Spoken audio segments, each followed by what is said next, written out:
Okay, in this video, we're going to go ahead and solve these three problems right here. And so let's begin. So we're going to go ahead and distribute. So x and x squared, x and 3x, x and 4. Then we're going to do 2 and x squared, 2 and 3x, 2 and 4. Now, these lines help us stay organized. So x and x squared gives us x cubed. It's like power 1, power 2. You add them, you get 3.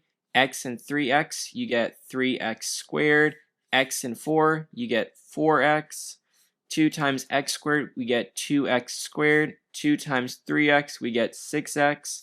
2 times 4, we get 8. So we have our x cubed, 3x squared, 2x squared, we get 5x squared.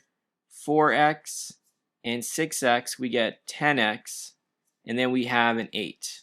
And this right here is our final answer, and that's all we need to do for this first problem. Now this is the next problem. I recommend pause the video here and attempt it. Same idea, distribute, distribute, distribute, and then we do these pieces also. So now we have 2x times x squared, we get 2x cubed. 2x times 4x, we get 8x squared.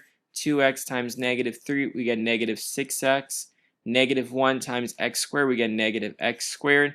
Negative 1 times 4x, we get negative 4x. Negative 1 times negative 3 is a positive 3. So we have 2x cubed. Then we have 8x squared, negative x squared. So we have a plus 7x squared. Negative 6x, negative 4x is negative 10x. And then we have a plus 3. And this right here is our final answer. And now for the last problem. So distribute, distribute, distribute. This is a little bit different in that we have a trinomial. But it's still the same idea. We're still distributing, and even this piece.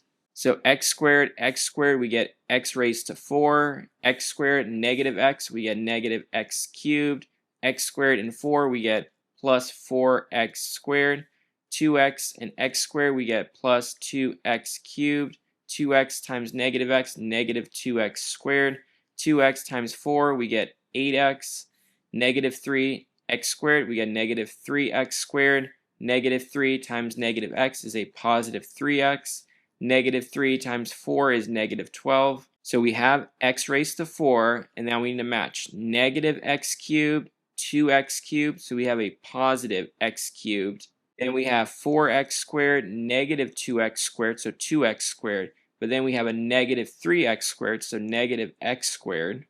Then we have 8x and 3x, so we have 11x, and then we have a negative 12. And this right here is our final answer, and that's all we need to do for these three problems.